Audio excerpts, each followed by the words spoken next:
O Senhor esteja convosco. Ele está no meio de nós. Proclamação do Evangelho de Jesus Cristo segundo São Marcos. Glória a vós, Senhor. Naquele tempo, o rei Herodes ouviu falar de Jesus, cujo nome se tinha tornado muito conhecido. Alguns diziam: João Batista ressuscitou dos mortos, por isso os poderes agem nesse homem. Outros diziam: é Elias. Outros ainda diziam: é um profeta como um dos profetas. Ouvindo isso, Herodes disse: ele é João Batista, eu mandei cortar a cabeça dele, mas ele ressuscitou. Herodes tinha mandado prender João e colocá-lo acorrentado na prisão. Fez isso por causa de Herodíades, a mulher de seu irmão Filipe, com quem tinha se casado. João dizia a Herodes: não te é permitido ficar com a mulher do teu irmão. Por isso Herodíades o odiava e queria matá-lo, mas não podia. Com efeito, Herodes tinha medo de João, pois sabia que ele era justo e santo, e por isso o protegia. Gostava de ouvi-lo, embora ficasse embaraçado quando o escutava. Finalmente chegou o dia oportuno, era aniversário de Herodes, e ele fez um grande banquete para os grandes da corte, os oficiais e os cidadãos importantes da Galileia. A filha de Herodíades entrou e dançou, agradando a Herodes e seus convidados. Então o rei disse à moça: pede-me o que quiseres e eu te darei. E lhe jurou, dizendo: eu te darei qualquer coisa que me pedires, ainda que fosse metade do meu reino. Ela saiu e perguntou à mãe: o que vou pedir? A mãe respondeu: a cabeça de João Batista.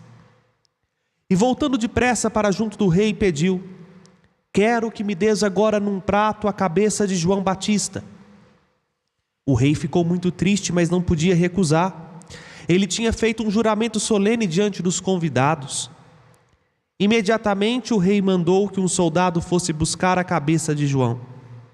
O soldado saiu, degolou-o na prisão, trouxe a cabeça num prato e a deu à moça. Ela a entregou à sua mãe.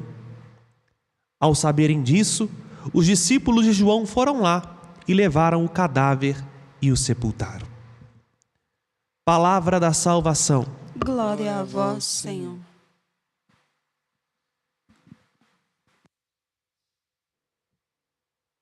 Irmãos e irmãs, hoje nós fazemos memória a um santo muito querido pelo nosso povo, São Brás.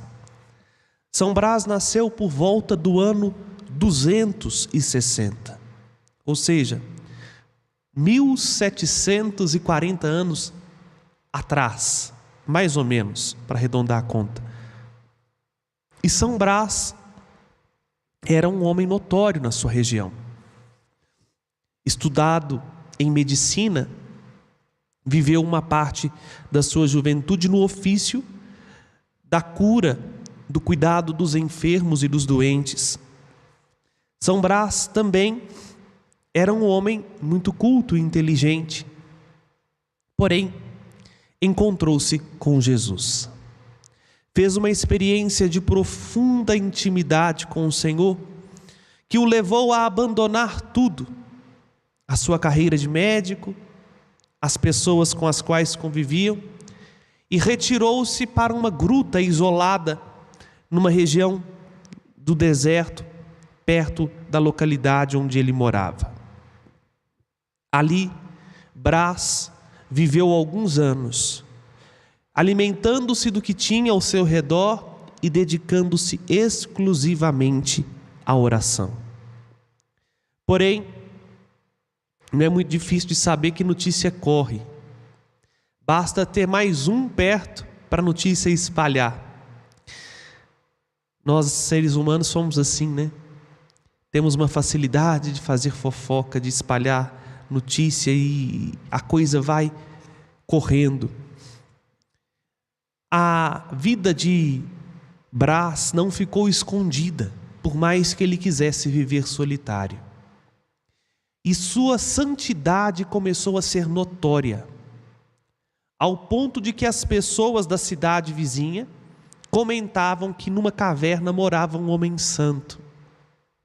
Porque o modo como São Brás vivia e o testemunho de paz que Brás dava, resplandecia nele o fulgor da santidade.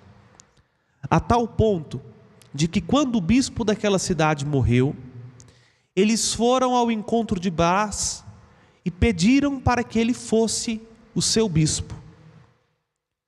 Brás não recusou, porque entendeu aquilo a vontade de Deus, que o chamava a uma missão, a uma grande missão. Então, por aclamação popular, Brás foi eleito bispo. Recebeu a ordenação presbiteral, se tornou padre, e pouco tempo depois foi ordenado bispo e assumiu aquela cidade. Porém, logo no início do ministério dele de bispo, o governador da região foi trocado pelo imperador. O antigo governador fazia vista grossas à ordem imperativa de degolar e perseguir os cristãos. Porém, o novo governador, para fazer média com o imperador, chegou na cidade com sede de sangue e mandou então começar uma caça aos cristãos. E começou justamente pelo bispo, porque assim pensava o imperador: se eu matar ferrenhamente o líder deles, eles vão amedrontar-se e recuar, e eu não terei medo, e eu não terei problema com os cristãos. Aí um dado interessante da história, porque mesmo sendo bispo, Brás não abandonou a caverninha, continuava morando na gruta.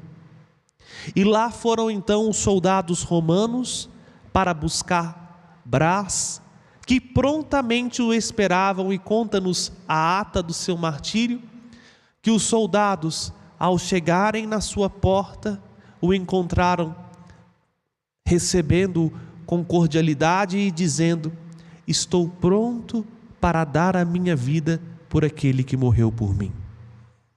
E assim então Brás compareceu-se diante do governador, que o obrigou a adorar os deuses pagãos e a oferecer incenso diante da imagem do imperador. Brás recusou.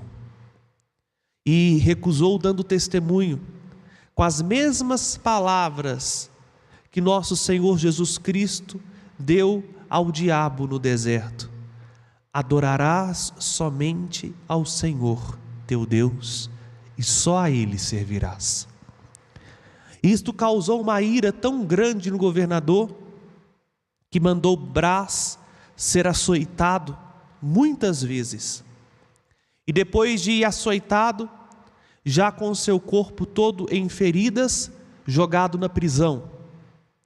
Porque assim o governador dizia: eu vou dar uma lição, ele vai abandonar esta história de fé de cristão. No entanto, nem os açoites foram capazes de dissuadir São Brás da força do amor de Jesus. Então, depois de alguns dias encarcerado e de inúmeros relatos de conversão, inclusive dos soldados, São Brás foi condenado à morte. Foi degolado. E conta-se que no caminho entre o cárcere e o lugar da sua execução, a multidão queria ver São Brás, enquanto bispo, para receber sua última bênção. E no meio do caminho apareceu uma mulher desesperada, com um filho, criança, cerca de 3 anos nos braços, sufocado por uma espinha de peixe, que atravessou na sua garganta e já estava quase que morrendo por falta de oxigenação. A criança não conseguia respirar. E em prantos a mãe suplicou a São Brás que rezasse pelo seu filho.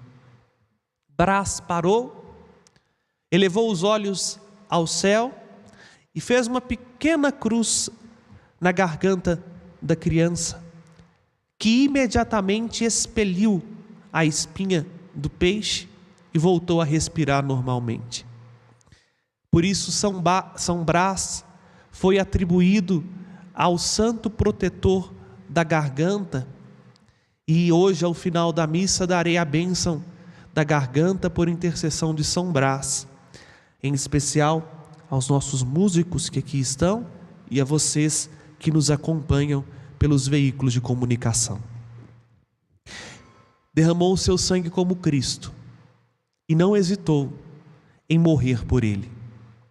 Aí nós ouvimos a palavra da primeira leitura que nos diz: lembrai-vos dos vossos pastores, que pregaram a palavra de Deus, e considerando o fim de suas vidas, imitai-lhes a fé. O que a palavra de Deus nos diz? Olhem para os vossos pastores, para aqueles que pregaram com a vida a palavra de Deus, e considerem a finalidade da vida deles. O fim aqui, não só o final, não só o martírio no caso de São Brás, mas para onde a vida de Brás estava direcionada. Aí sim nós conseguimos entender, meus irmãos e irmãs, o que significa essa perseverança a qual o autor da carta aos Hebreus nos exorta. Como ele diz, não somos desertores para a nossa perdição, mas somos perseverantes na fé para a nossa salvação. E perseverar na fé significa não desistir de Jesus, mesmo nas contrariedades do tempo presente.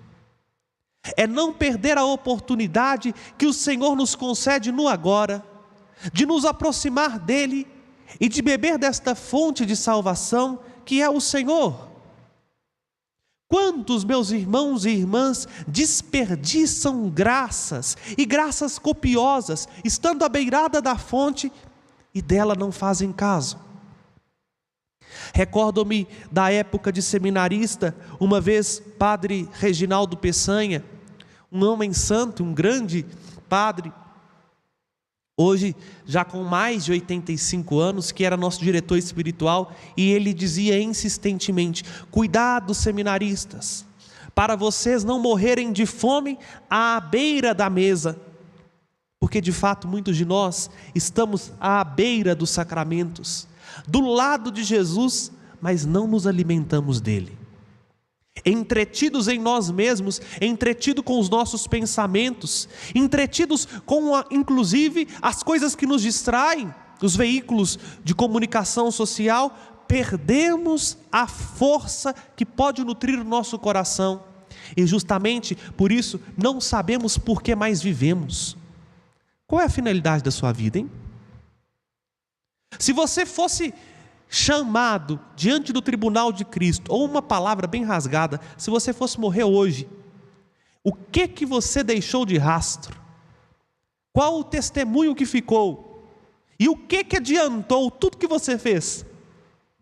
O que adiantou as noites em claro para ganhar dinheiro? O que adiantou os bens que você adquiriu? Os títulos que você tem? E aí, isso te serviu de quê agora, na hora da sua morte? É por isso que o autor da carta aos Hebreus nos diz: olhem para os vossos pastores. Tá certo, tem pastor por aí que não presta, tem pastor por aí que é mercenário, vestido de pastor, mas não são estes que nós somos chamados a imitar a fé. São os nossos pastores, e por isso que a medida é: considerem a finalidade da vida deles. E a gente sabe muito bem quem é um pastor de verdade e quem é um impostor, que usa da função de padre, de bispo, de cardeal, que usa da função de leigo, de coordenador disso ou daquilo, para fazer sua fama e para ganhar o seu próprio bem. Considerando o fim de suas vidas, a finalidade de suas vidas, imitai-lhes a fé. E imitar-lhes a fé, meus irmãos e irmãs, significa: não tenham medo de dar a vida como eles deram a vida por Jesus. Hoje a liturgia nos brinda com dois grandes pastores, João Batista e Brás. Ambos que foram ao extremo, que perderam o pescoço, literalmente, por causa de Jesus. São Brás explicitamente, porque encantou-se com Cristo e apaixonou-se por Ele. Agora alguns podem até objetar dizendo, mas não foi por causa de Jesus que João Batista morreu. Sim, foi por causa de Jesus que João Batista morreu, porque quem morre pela verdade morre por causa do Cristo. Afinal, Ele é a verdade. Jesus Cristo é a verdade. A causa da condenação de João Batista está clara no Evangelho, é porque ele pregava a verdade. E hoje muitos têm medo de dizer a verdade, porque vai desagradar fulano, vai incomodar Beltrano, vai me custar o meu cargo. João Batista olhou para Herodes e disse assim: epa, peraí, não tinha permitido tomar a mulher do seu irmão como sua esposa, você está em pecado, isso desagrada a Deus. Você vê que essa questão não é complexa só no tempo de hoje não, viu? Tem gente que diz, hoje é muito difícil de falar dessas questões pertinentes ao matrimônio. Sempre foi, não esquenta a cabeça não. Aí, ao imbróglio que João Batista estava diante dele. E justamente por isso Herodes sabia. Vejam, meus irmãos e irmãs, nós sabemos quando estamos em pecado. Aí nós temos duas possibilidades, ou a conversão ou a rejeição. Herodes sabia que ele estava em adultério, porque tomou a esposa do seu irmão, ou seja, sua cunhada, como sua esposa. Por isso mesmo Herodes tinha medo de João Batista. O contrário da confiança e da fé é o medo e o pavor. Muitos têm medo de aproximar-se de Jesus porque não querem deixar o pecado. Acostumou-se com uma vida no pecado de tal maneira que não consegue ver um horizonte para além daquilo que é o pecado. E é por isso que João Batista morre, porque João Batista não arredou o pé da verdade. O certo é certo, o errado é errado. Como o autor da carta aos Hebreus terminou dizendo, Jesus Cristo é o mesmo, ontem, hoje e por toda a eternidade. Olhemos para aqueles que preferiram perder o tempo presente do que se amoldar à moda do futuro ou à moda atual. Olhemos para os nossos pastores e, considerando a finalidade de suas vidas, para quem a vida deles estavam endereçadas, aprendamos também nós a fazer o mesmo.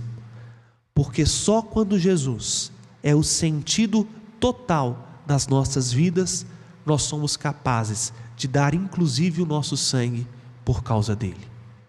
Louvado seja nosso Senhor Jesus Cristo. Para sempre seja louvado. Apresentemos ao Senhor por intercessão de São Brás as nossas preces.